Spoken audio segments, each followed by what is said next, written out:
Hello friends, आपका हमारे channel आरंभ क्लासेस में स्वागत है। आज के इस वीडियो में हम लोग बिहार स्टेट पेपर 1 में पूछे गए साइंस के प्रीवियस ईयर क्वेश्चंस को आपके साथ डिस्कस करेंगे, वो भी यूथ कंपटीशन टाइम्स की बुक के अकॉर्डिंग। और इसके पहले की वीडियोज़ में भी हमने बिहार स्टेट पेपर 1 में पूछे गए साइंस के प्रीवियस ईयर क्वेश्चन पेपर को आपके साथ डिस्कस किया है। अगर अभी तक आपने उन वीडियोज़ को नहीं देखा है तो उन वीडियोज़ का लिंक आपको डिस्क्रिप्शन बॉक्स में मिल जाएगा, आप उन्हें जाके देख सकते हैं।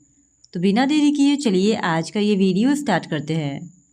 तो इससे पहले की वीडियो में हमने 15 सितंबर 2020 के शिफ्ट 1 में पूछे गए 50 क्वेश्चंस को आपके साथ डिस्कस कर लिया था। आज के इस वीडियो में हम लोग बाकी के बचे हुए 50 क्वेश्चंस का डिस्कशन आपके साथ करेंगे। तो क्वेश्चन नंबर 51 है, पराग कण का कोशिका द्रव्य किसमें धनी होता है? तो इस क्वेश्चन का सही जवाब है ऑप्शन सी, स्टार्च और फ्लेवोनॉइड में। फिर क्वेश्चन नंबर 52, साइनोबैक्टीरिया को निम्नलिखित में से किसके अंतर्गत वर्गीकृत किया गया है? तो इस क्वेश्चन का सही जवाब है ऑप्शन सी, मोनेरा। साइनोबैक्टीरिया को मोनेरा के अंतर्गत वर्गीकृत किया गया है और मोनेरा वह जीव वर्ग है जिसमें सभी प्रोकैरियोटिक जीव शामिल होते हैं। फिर क्वेश्चन नंबर 53, आवृत्त बीजी का भ्रूणकोश बना होता है। तो इस क्वेश्चन का सही जवाब है ऑप्शन बी, 7 कोशिकाओं एवं 8 केंद्रकों से। फिर क्वेश्चन नंबर 54, विशाल रेडवुड ट्री सिकुआ होता है। तो इस क्वेश्चन का सही जवाब है ऑप्शन डी, जिम्नोस्पर्म। विशाल रेडवुड ट्री यानी सिकुआ एक जिम्नोस्पर्म पौधा है और जिम्नोस्पर्म वे पौधे होते हैं जिनके बीज आवृत्त नहीं होते हैं। और विशाल रेडवुड ट्री अमेरिका के पश्चिमी तट पर पाए जाने वाला दुनिया का सबसे लंबा पौधा है जिसकी लंबाई 115 मीटर तक हो सकती है। फिर क्वेश्चन नंबर 55, विकसित होने वाले बीज में इनमें से एक भाग से बिंजाडाशन जुड़ा रहता है। तो इस क्वेश्चन का सही जवाब है ऑप्शन बी, नाभिक से। विकसित होने वाले बीज से बिंजाडाशन का जुड़ाव नाभिक के पास होता है। फिर क्वेश्चन नंबर 56, मूलजाभाषी के अतिरिक्त पौधे के अन्य भागों से विकसित जड़ कहलाती है। तो इस क्वेश्चन का सही जवाब है ऑप्शन सी, अपस्थानिक जड़। अपस्थानिक जड़ वे जड़ हैं जो पौधों के अन्य भागों जैसे तना, शाखा, पत्ती आदि से उत्पन्न होती हैं और यह जड़ें मूलांकुर के अलावा पौधे के किसी भी हिस्से से विकसित होती हैं जैसे घास, मॉन्स्टेरा, बरगद का आदि। फिर क्वेश्चन नंबर 57, दैनिक उपयोग की अधिकांश दालें निम्नलिखित में से किस कुल से संबंधित है? तो इस क्वेश्चन का सही जवाब है ऑप्शन बी, फैबेसी। फैबेसी कुल को लेग्यूमिनोसी कुल भी कहते हैं और यह दुनिया का सबसे बड़ा फूलदार पादप कुल है जिसमें लगभग 20,000 प्रजातियां और 730 उपकुल शामिल हैं और यह आर्कटिक क्षेत्र को छोड़कर पूरी दुनिया में वितरित है। फिर क्वेश्चन नंबर 58, निम्नलिखित में से सरल ऊतक तंत्र की पहचान कीजिए। तो इस क्वेश्चन का सही जवाब है ऑप्शन ए, मृदुतक। फिर क्वेश्चन नंबर 59, जड़ों की मूली त्वचा निम्न में से किसके समान होती है? तो इस क्वेश्चन का सही जवाब हो जाएगा ऑप्शन सी, बाह्य त्वचा। जड़ों की मूलीय त्वचा या रोमिल परत बाह्य त्वचा के समान होती है। फिर क्वेश्चन नंबर 60, रेशे किसमें अनुपस्थित रहते हैं? तो इस क्वेश्चन का सही जवाब है ऑप्शन बी, द्वितीयक जाइलम में। फिर क्वेश्चन नंबर 61, दांत के इनेमल में कैल्शियम फास्फेट होता है, इसकी प्रकृति है। तो इस क्वेश्चन का सही जवाब है ऑप्शन ए, क्षारीय। इनेमल कैल्शियम फास्फेट से बना होता है जो एक क्रिस्टल संरचना में व्यवस्थित होता है।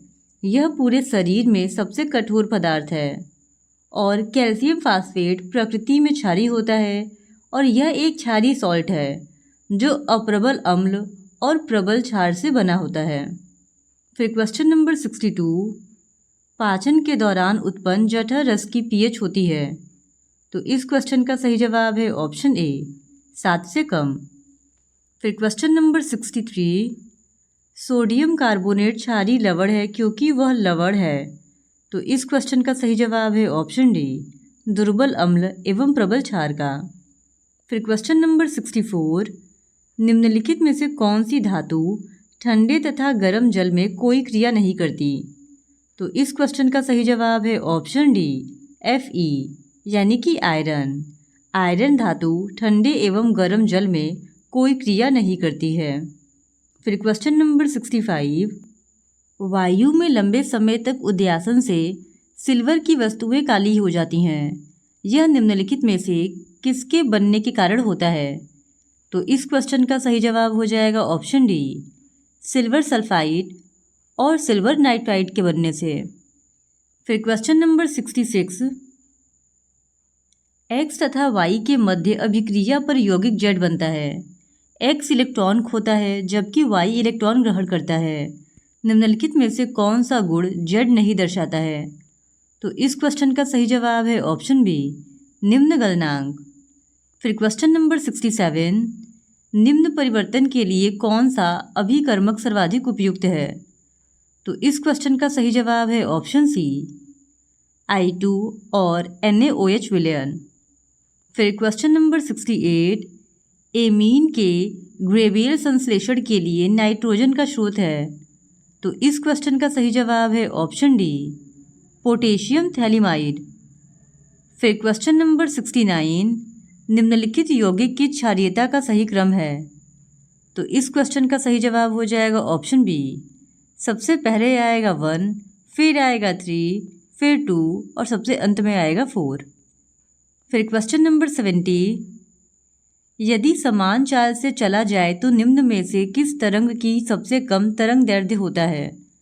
तो इस क्वेश्चन का सही जवाब है ऑप्शन बी अल्फा कणों का।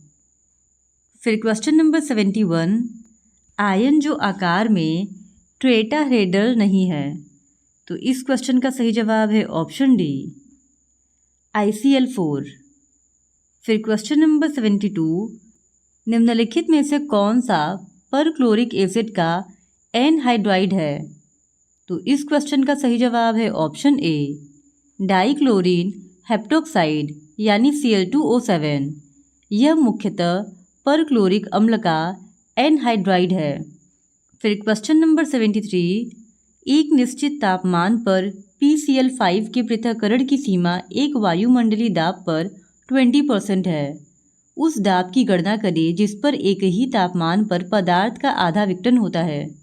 तो इस क्वेश्चन का सही जवाब है ऑप्शन ए 0.125। फिर क्वेश्चन नंबर 74, डाईमिथाइल ईथर बनाने की विलियमसन संश्लेषण विधि एक है। तो इस क्वेश्चन का सही जवाब है ऑप्शन डी प्रतिक्रिया SN2 प्रतिक्रिया। फिर क्वेश्चन नंबर 75, निम्न में से किस पदार्थ में CaCO3 होने की संभावना नहीं है? तो इस क्वेश्चन का सही जवाब है ऑप्शन सी कैल्कलाइंड जिप्सम में। फिर क्वेश्चन नंबर 76, नियोपेंटेंट का IUPAC नेम क्या है? तो इस क्वेश्चन का सही जवाब हो जाएगा ऑप्शन ए 2,2- डाईमिथाइल प्रोपेन। फिर क्वेश्चन नंबर 77, K3FeCN6 का IUPAC नेम है। तो इस क्वेश्चन का सही जवाब है option C potassium hexacyano iron. फिर क्वेश्चन नंबर 78, तत्वों के आयनिक त्रिज्या के घटते क्रम को दर्शाने वाला सही क्रम है। तो इस क्वेश्चन का सही जवाब है ऑप्शन डी। फिर क्वेश्चन नंबर 79, निम्नलिखित रासायनिक प्रतिक्रियाओं में यौगिकों A और B क्रमशः हैं। तो इस क्वेश्चन का सही जवाब है option A benzene diazonium chloride और बेंजोनाइट्रिल।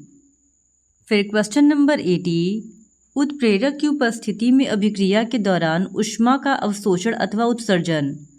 तो इस क्वेश्चन का सही जवाब है ऑप्शन सी अपरिवर्तित रहता है। फिर क्वेश्चन नंबर 81, यदि रक्त में ग्लूकोज की सांद्रता 0.9 Gl पे पावर -1 है तो ग्लूकोज की मोलरता क्या होगी? तो इस क्वेश्चन का सही जवाब है ऑप्शन सी 0.005 मोल। फिर क्वेश्चन नंबर 82, पदार्थ के ऊर्ध्वपातन की एंथैल्पी बराबर होती है। तो इस क्वेश्चन का सही जवाब है ऑप्शन ए संलग्न की एंथैल्पी प्लस वाष्पन की एंथैल्पी।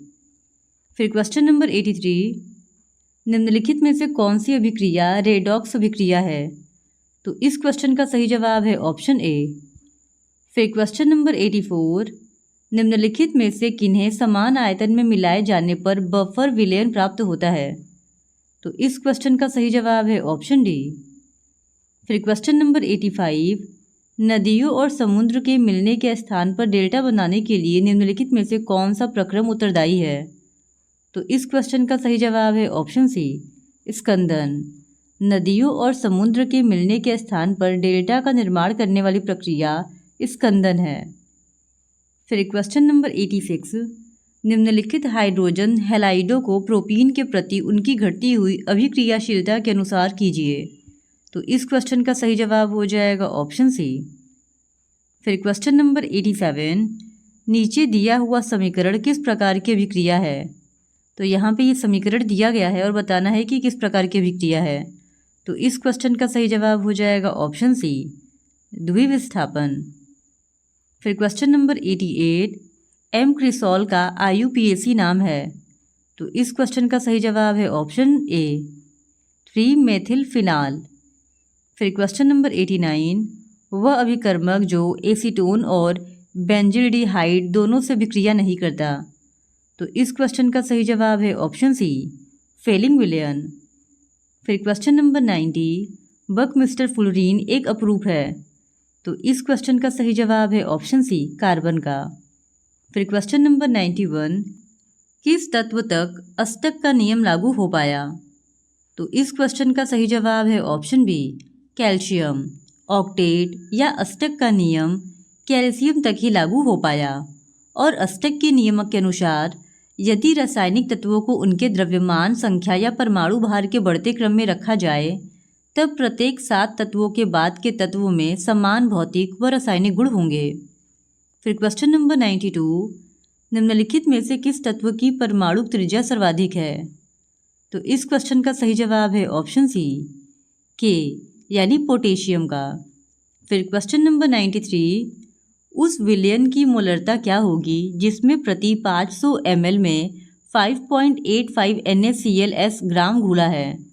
तो इस क्वेश्चन का सही जवाब है ऑप्शन सी। फिर क्वेश्चन नंबर 94, CO2 में कार्बन का द्रव्यमान प्रतिशत क्या है? तो इस क्वेश्चन का सही जवाब है ऑप्शन बी, 27.27%।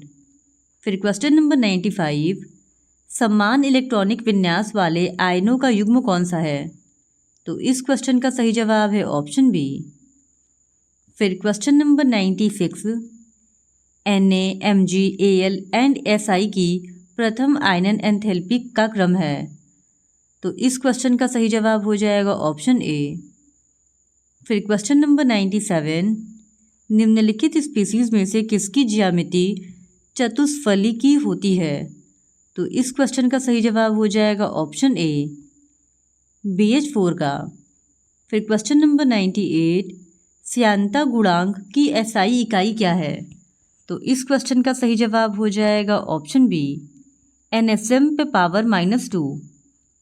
फिर क्वेश्चन नंबर 99, यदि गैस का आयतन घटकर अपने मूल आयतन का आधा रह जाता है तो विशिष्ट ऊष्मा का मान? तो इस क्वेश्चन का सही जवाब है ऑप्शन सी, अपरिवर्तित रहेगा। फिर क्वेश्चन नंबर 100, इसका सही जवाब है ऑप्शन डी। इस तरह आज के इस वीडियो में हमने एस्टेट पेपर 1 में पूछे गए साइंस के एक और प्रीवियस ईयर क्वेश्चन पेपर को आपके साथ डिस्कस कर लिया है। और अगर आप इसी तरह एस्टेट पेपर 1 में पूछे गए साइंस के और भी प्रीवियस ईयर क्वेश्चन पेपर्स को देखना चाहते हैं तो please do subscribe to my channel and like this video. धन्यवाद।